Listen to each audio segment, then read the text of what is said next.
सत्संग के इस भाग में सर्वप्रथम हम समझ लेते हैं नवरात्रि व्रत में पालन करने योग्य आचार।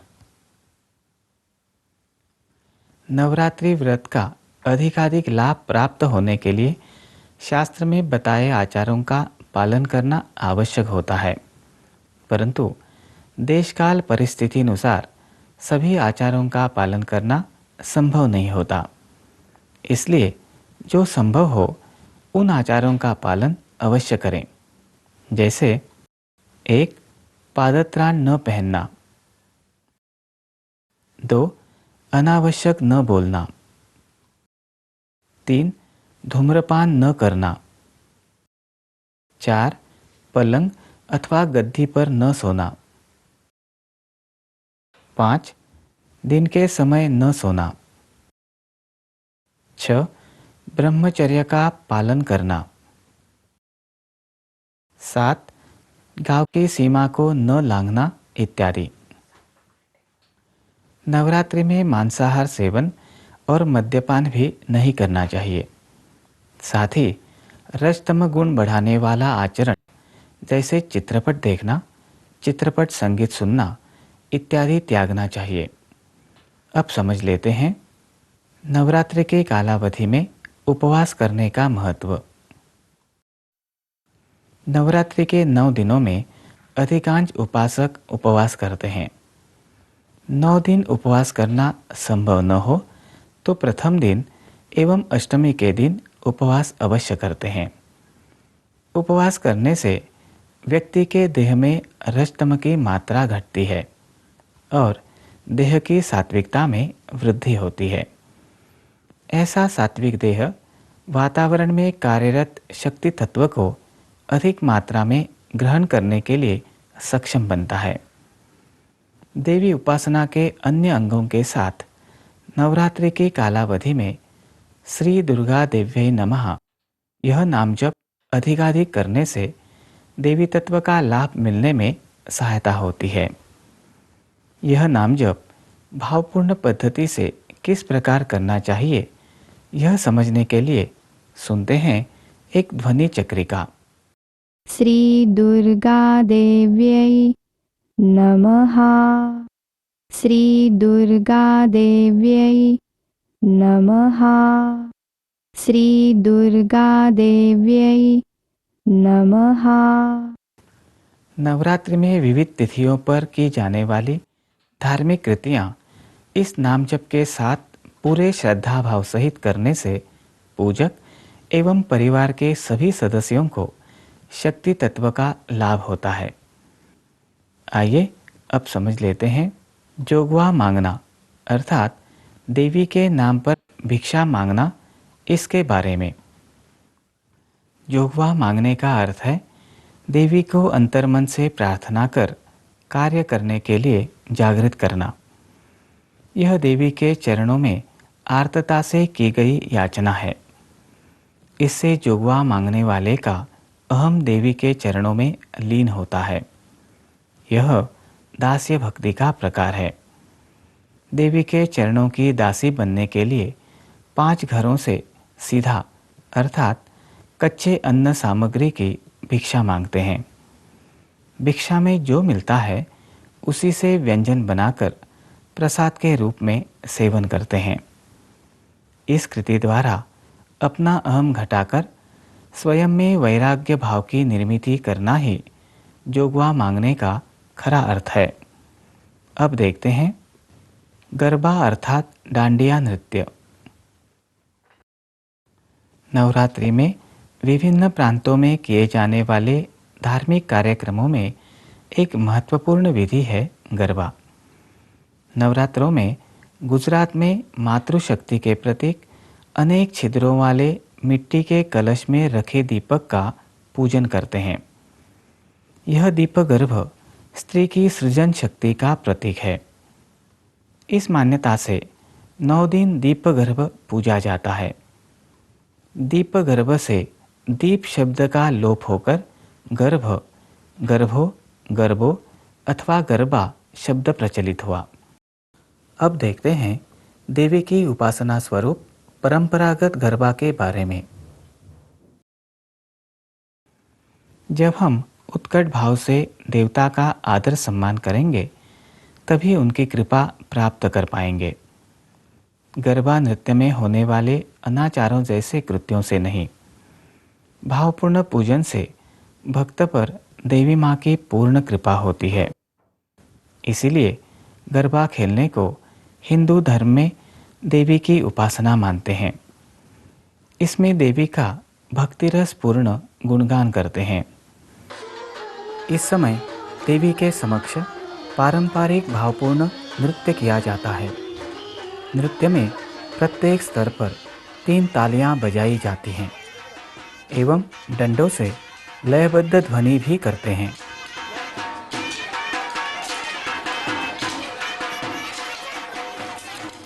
गरबा खेलते समय गोल फेरा बनाते हैं।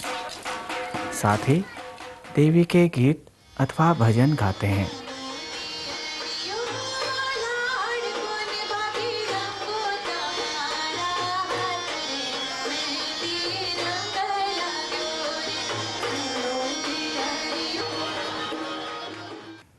इस प्रकार तालियां बजाकर भजन एवं नृत्य करना एक प्रकार से सगुण उपासना ही है। इस उपासना पद्धति में तालियों के नाद से श्री दुर्गा देवी को जागृत करते हैं। अब देखते हैं गरबा में 3 तालियां बजाने का कारण। ब्रह्मा, विष्णु एवं महेश ईश्वर की 3 प्रमुख कलाएं हैं। देवी का मारक रूप इन तीनों स्तरों पर जागृत होने के लिए गरबा खेलते समय 3 तालियां बजाते हैं। 3 तालियां बजाने से ब्रह्मांड में विद्यमान देवी की संकल्प शक्ति कार्यरत होती है। इसलिए 3 तालियों की लयबद्ध क्रियाकलाप द्वारा देवी का गुणगान करना अधिक इष्ट एवं फलदायी होता है। अब देखते हैं गरबा खेलते समय होने वाले अनाचार। आजकल गरबा नृत्य में माँ की स्तुति वाले गीत न होकर हीन एवं अभिरुचिहीन गीतों पर भद्दा नृत्य किया जाता है। उच्च स्वरों में गाए जाने वाले फुअड़ गाने एवं तीखे वाद्यवृंद ध्वनि प्रदूषण बढ़ाते हैं। मूलतः एक धार्मिक उत्सव के रूप में मनाए जाने वाले इस कार्यक्रम को व्यावसायिक रूप प्राप्त हुआ है। इन कार्यक्रमों में असभ्य वर्तन भी दिखाई देता है। क्या धार्मिक विधि में इस प्रकार गरबा खेलने से देवी माँ की कृपा हम पर हो सकती है? नहीं। इसके कारण जानने के लिए आइए समझ लेते हैं। गरबा खेलते समय होने वाले अनाचारों के सूक्ष्म स्तरीय परिणाम। अनुचित रूप से गरबा खेलते समय बढ़े रजतम के कारण उस स्थान पर कष्टदायक तरंगें अधिक मात्रा में आकृष्ट होती हैं। अनिष्ट शक्तियाँ काली शक्ति प्रक्षेपित करती हैं। इस काली शक्ति का वहाँ उपस्थित व्यक्तियों पर न्यूनाधिक मात्रा में परिणाम होता है। परिणाम स्वरूप व्यक्ति बहिर्मुख और विषयों के अधीन होता है। गरबा खेलते समय होने वाले अनुचित प्रकार एवं अनाचार की रोकथाम करना ही आज के समय में देवी माँ की खरी उपासना होगी।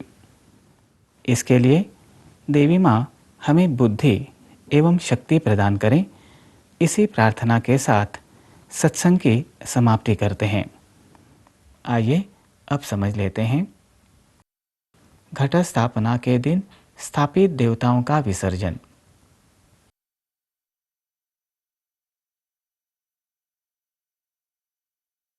महानवमी के दिन घट स्थापित देवताओं का विसर्जन किया जाता है।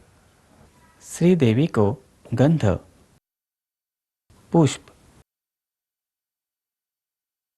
धूप, दीप, नैवेद्य अर्पित किए जाते हैं। तदुपरांत पूजक प्रार्थना करता है, मैं यह कार्य करने में असमर्थ हूँ। हे श्री महेश्वरी, आपकी कृपा से ही यह संपन्न हुआ है।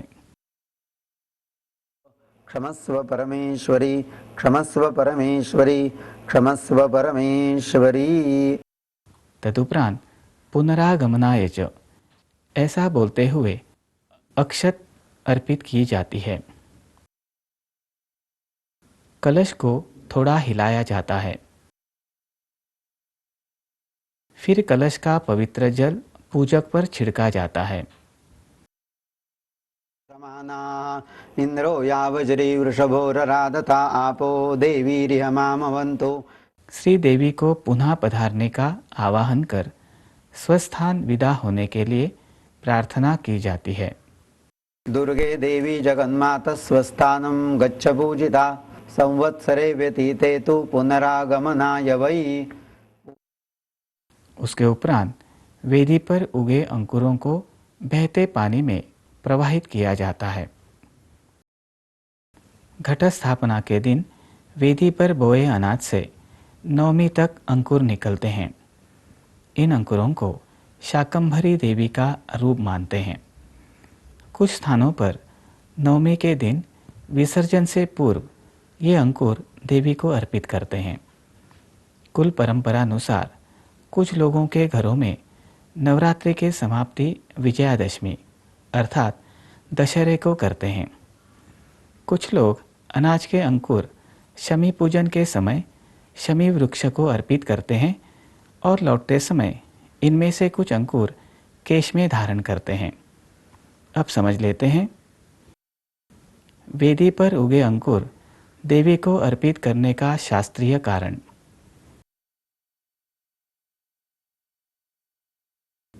घट स्थापना के दिन वेदी पर बोए अनाज के अंकुर नवमी के दिन विसर्जन से पूर्व देवी को अर्पित करना, यह अनाज में विद्यमान देवी की क्रियात्मक तरंगों को देवी की स्थूल मूर्ति में विलीन करने का द्योतक है। 9 दिनों में पूजा विधि के कारण अनाज में देवी तत्व की तरंगें कार्यरत होती हैं। देवी तत्व से प्रभारित अंकुर देवी को अर्पित करने से ये तरंगें देवी की मूर्ति में समाविष्ट होती हैं। तदुपरांत देवी की मूर्ति का उत्तर पूजन अर्थात विसर्जन पूजन करने से ये तरंगें वातावरण में प्रक्षेपित होती हैं। मूर्ति मिट्टी की बनी हो तो उसका वेदी पर उगे अंकुरों सहित जल में विसर्जन करते हैं, अन्यथा केवल अंकुरों का जल में विसर्जन करते हैं। निर्माल्य भी जल में विसर्जित करते हैं। जल में विसर्जन करने से उनमें शेष बचा देवी तत्व जल के प्रवाह के साथ दूर तक प्रवाहित होता है। साथ ही इस जल के बाष्पीकरण के कारण देवी तत्व वायुमंडल में संचारित होता है। इस प्रकार समष्टि स्तर पर सभी को देवी तत्व की तरंगों का लाभ प्राप्त होता है। दृश्यपट में हमने देखा कि कलश का पवित्र जल पूजक पर छिड़का जाता है। उसके उपरांत कलश के शेष जल का उपयोग वास्तु शुद्धि के लिए किया जाता है अथवा विसर्जित किया जाता है। समझ लेते हैं। कलश में भरे जल का विविध पद्धति से उपयोग करने का शास्त्रीय कारण।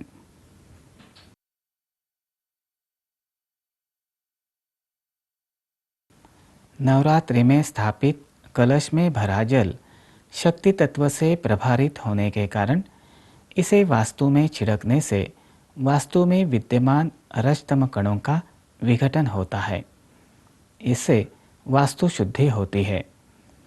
उस जल के चैतन्य द्वारा संबंधित वास्तु में रहने वाले व्यक्तियों के देह की भी शुद्धि होती है। देवी पूजन के कारण इस जल में आकृष्ट तेज तत्व की शक्ति को सामान्य जन सह नहीं पाते। इसलिए इस जल को पीने से अस्वस्थता अनुभव होना, मुंह में छाले आना, पेट में दाह होना, सिर में वेदना होना जैसे कष्ट हो सकते हैं।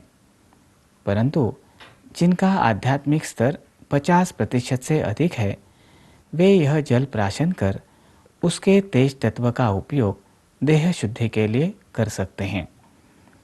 बंगाल जैसे प्रदेशों में जिस स्थान से कलश में भरने के लिए जल लाया जाता है, उसी जल स्रोत में कलश में भरे जल को दशहरे के दिन विसर्जित करते हैं और देवताओं की मूर्तियां भी उसी जल स्रोत में विसर्जित करते हैं। नवरात्रि में इसके उपरांत की जाने वाली विधि है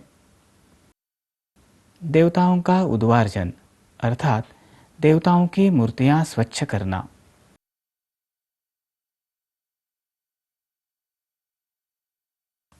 सामान्यतः नित्य पूजन में रखी देवताओं की धातु की मूर्तियों का नवरात्रि की स्थापना से पूर्व एवं विसर्जन के उपरांत उद्वार्जन करने की रीति है। उद्वार्जन करना अर्थात देवताओं की मूर्तियों को स्वच्छ कर उन्हें चमकाना और उपरांत मूर्तियों को अभिषेक एवं पूजन करना।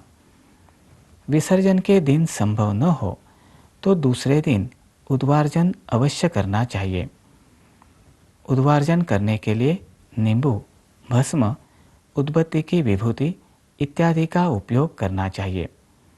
रंगोली अथवा पात्र स्वच्छ करने के लिए उपयोग में लाए जाने वाले चूर्ण का उपयोग कभी न करें। अब तक हमने नवरात्रि व्रत में की जाने वाली विविध धार्मिक विधियों के बारे में समझ लिया। आइए अब देखते हैं नवरात्रि व्रत काल में अशौच संबंधी नियम।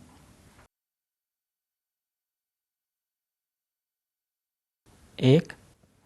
अशौच काल में नवरात्रि आने पर अशौच समाप्त होने के उपरांत ही नवरात्रि व्रत प्रारंभ कीजिए।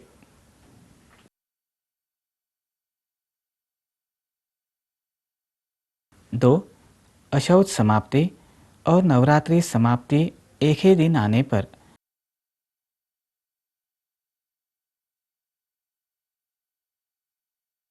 नवरात्रि व्रत प्रारंभ न कर पूजाभिषेक एवं ब्राह्मणों को भोजन करवाइए।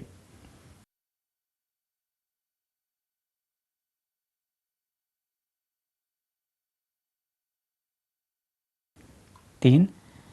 नवरात्रि व्रत आरंभ होने के उपरांत अशौच आने पर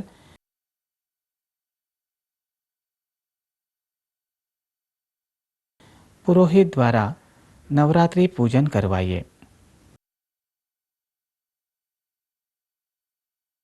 ऐसी परिस्थिति में दूध में शक्कर मिलाकर देवी माँ के लिए नैवेद्य समर्पित कीजिए। घर में पकाए अथवा अन्यों के घर से लाए अन्न का नैवेद्य देवी माँ को अर्पित नहीं कीजिए। नवरात्रि व्रत की समाप्ति भी पुरोहित द्वारा ही करवाइए। 4. किसी कारणवश शारदीय नवरात्रि व्रत खंडित हो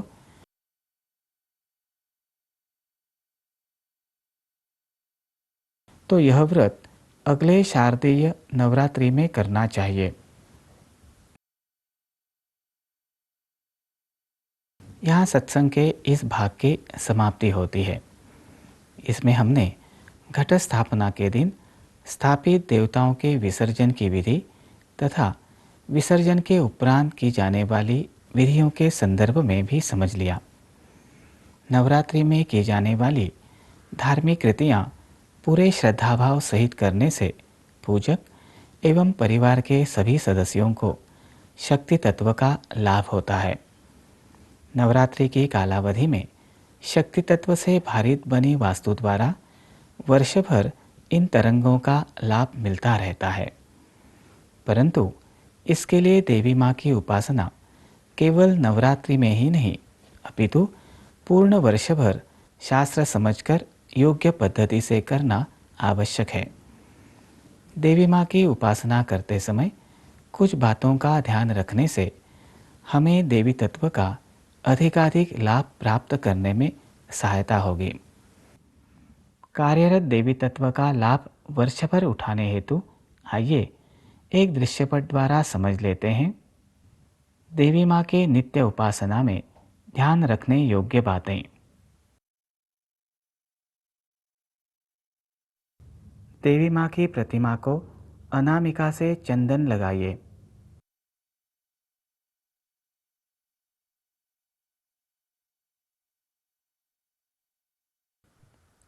उपरांत हल्दी कुमकुम चढ़ाइए।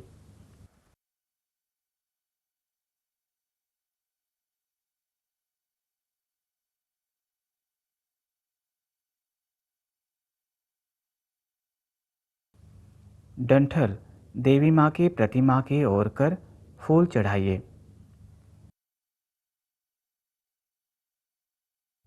संभव हो तो फूलों की माला अर्पित करें।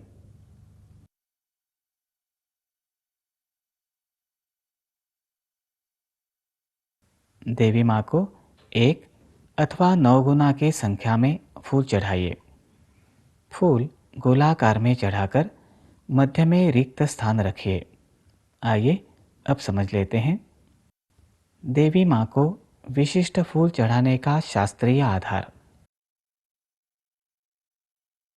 विशिष्ट फूलों में विशिष्ट देवता के पवित्र अर्थात उस देवता के सूक्ष्माति सूक्ष्म कण आकर्षित करने की क्षमता अन्य फूलों की तुलना में अधिक होती है।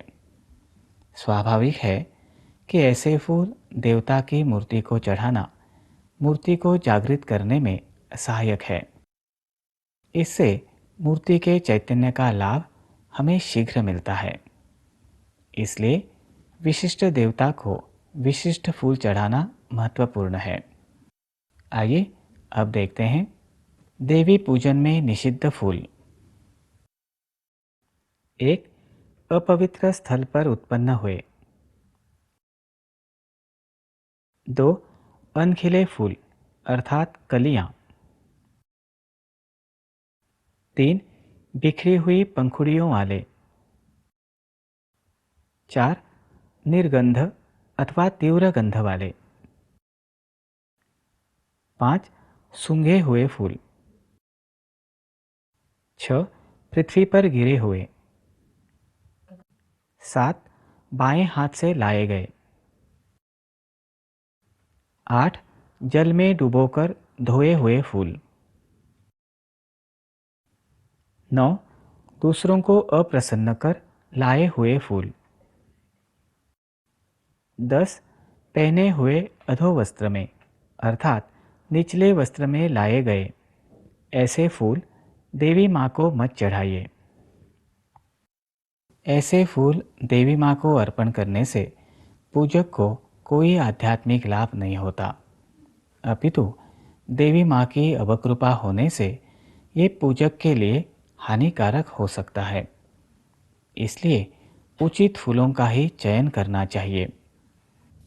पूर्ण गोलाकार पद्धति से देवी माँ को दीपक दिखाइए।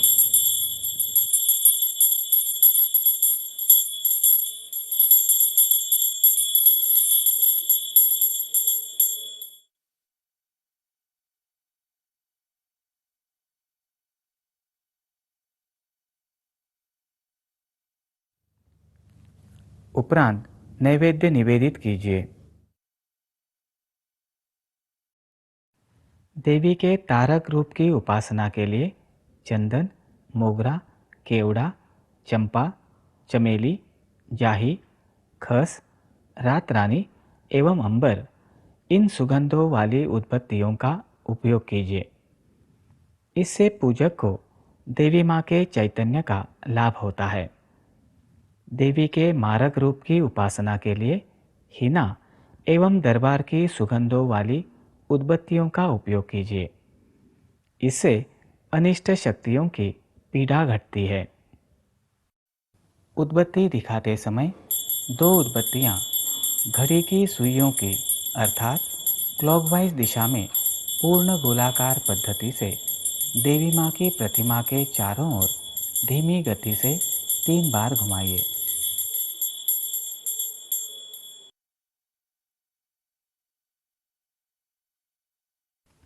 ये सभी कृतियाँ मंत्र पाठ, प्रार्थना अथवा नाम जप सहित करने से उनका लाभ अपेक्षा से अधिक होता है।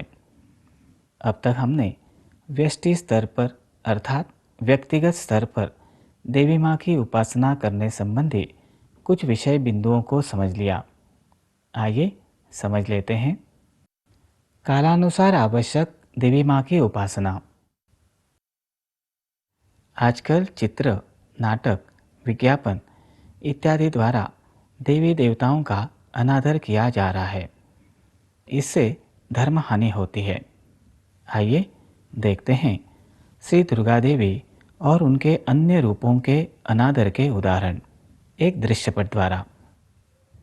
ग्रीस अर्थात यूनान की सदर्न कंफर्ट विस्की नामक कंपनी ने एक विज्ञापन में श्री दुर्गा देवी के 8 हाथों में विस्की की बोतल दर्शाई। हिंदू जनजागृति समिति ने भारत में ग्रीस के राजदूत को निषेध पत्र भेजा। इस विरोध के कारण यह चित्र कंपनी द्वारा हटाया गया।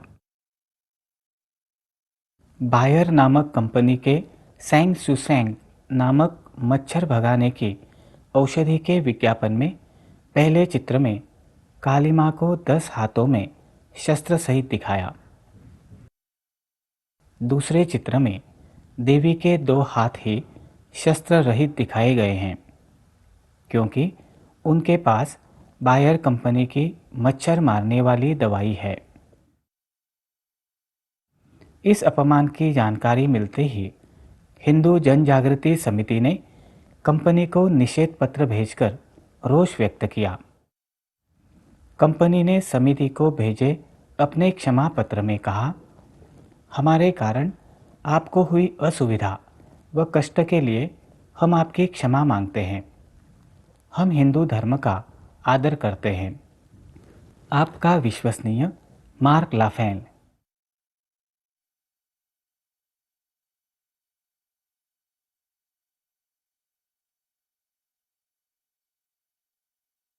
मूर्ति शास्त्रानुसार बनाई जाए तो ही देवता का तत्व आकृष्ट होता है। ध्यान रहे, जहाँ देवता का रूप है वहाँ उनकी शक्ति भी होती है, इसलिए ऐसा करना अनुचित है। श्रद्धा देवताओं की उपासना की नींव है। देवताओं का अनादर श्रद्धा को क्षति पहुंचाता है। इसलिए देवताओं के इस प्रकार के अनादर से धर्म हानि होती है। यह धर्म हानि रोकना कालानुसार आवश्यक धर्म पालन ही है।